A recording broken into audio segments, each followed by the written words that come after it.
Over to other news stories. In one of the biggest protest rallies yet, over 100,000 people flooded the streets of Minsk demanding the resignation of President Alexander Lukashenko. According to reports, over 600 people were detained nationwide. Troops, water cannon, armoured personnel carriers were deployed across the city to quell these protests. But protesters from all walks of life rallied in a show of defiance. Security forces were filmed beating protesters as the authorities launched a crackdown on mass demonstrations. Harsh treatment of the protesters appeared to mark an escalation by the authorities after weeks of comparative restraint. Columns of protesters marched in front of soldiers and military vehicles defying government warning. They waved red and white opposition flags and shouted, "Go away," and "You're a rat." Apart from Minsk, the protests this time also spread to other major Belarusian cities. Local media outlets showed a video of violent detentions in Grodno and Brest and demonstrations in 4 other cities.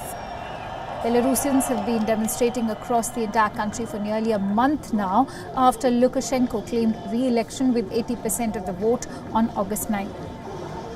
Lukashenko has been in power since 1994 and buoyed by a show of support from traditional ally Russia has rejected calls for new election.